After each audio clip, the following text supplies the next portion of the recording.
how can someone network internally? I think people struggle with that because again, they are so attached to hierarchy, because I guess a lot of us come from that culture of like, my manager is like God and I can't go around him and past him.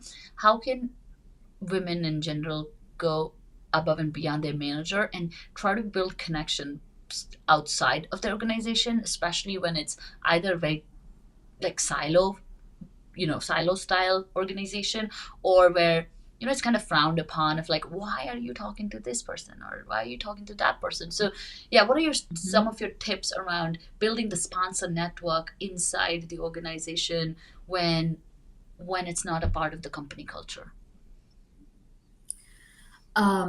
I think the last part is the most critical one. When it's not a part of company culture, it does become challenging, right? Because some of the large organizations have a system for it. There's structured mentorship programs, structured networking, events. But when you're in a small setup or when that's not part of the company culture, I think first step is being psychologically safe about it. Don't let the perception of others deter you from cultivating your network, right? Putting that boundary from early on that, hey, I'm going to go do it. If you like it, great. If you don't like it, great. Hmm. I think a lot of women, especially immigrants, struggle with having that psychological safety at work. Even if everything is okay, there's that inner fear of, oh my God, like, are they going to judge me? Are they going to think that I'm trying to jump ship? And there's a lot of like inner voice going on. I think really shutting that out is the very first thing, because you got to do what you got to do for your growth. And nobody else can take responsibility for when things don't happen, because you put others' perception Hmm. for your needs, right? And then the second thing is really identifying the right people. I think I don't intentionally pick people to network with. I just either participate in external professional organizations or internally within, like, volunteering was a big part of how I built Yeah. my entire network. I just volunteered my time and energy because I loved the food industry. I wanted to be a big, like, part of making it grow, giving back to the community. So most of my contacts are people who I volunteered or did something with. I think nothing can build a network stronger than you doing something with somebody. So collaborating, volunteering your time, working together with others are great opportunities. But let's say you want to network like 2 layers up or three Hmm. layers up. You'll be surprised if you reach out for A check. mentorship or sponsorship. I mean, sponsorship you cannot directly reach out, but like just cultivating like a one-on-one coffee chat relationship. You'll be surprised how many people would say yes, because I think as you grow up in the ladder, you also realize most businesses are chasing business, right? So the inner fulfillment is sort of like slowly draining. So when people reach out, that's a moment for that person to be like, hey, I want to do something like that makes me feel good. Yeah. And I want to like help mentor this person. I think that's a very missed opportunity because a lot of people are still in that fighting the psychological safety, trying to get out of it and being okay to ask someone. Mhm. Yeah. Yeah, I love that. A story I like to add here, it was like I messaged my CEO. I was 2 years in the company, and this company is a Fortune 500. And I emailed the CEO. He was new in the company, and I emailed him and said, "How do you become a CEO?" That was the subject line. And the message I wrote was, I always want to be a CEO. I've never met one. I don't know how you become one. Can you help me?" And I literally just send it from our internal email, right? And you won't believe, I got a message back in like 30 minutes saying, "This is one of the most interesting emails I've ever gotten. I have added my executive secretary here, and let's meet." And literally, I got a 30-minute call, 15-minute call with him, and he ended up talking to me for an hour. Meaning, he actually probably canceled his calls after to speak to me, Yeah. and literally was like, I asked him probably 3 questions, and again, it didn't lead to anything. It's not like he gave me the world or he suddenly just Mhm. promoted me overnight.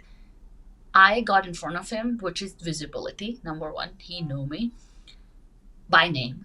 And I got so much out of that conversation about the power of asking and reaching out.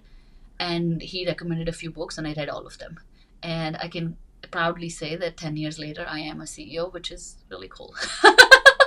So I it's love that, it. yeah, it's that Yeah. realism, right? It's like humanizing that big title, meeting that person is what gave me courage for years that I can actually do it because Mike said so. Like Yeah. that's it. And I think a lot of people don't want to take that simple opportunity because they feel like they will sound stupid. And for me, it's like, so what? Like, I mean, the intention is right.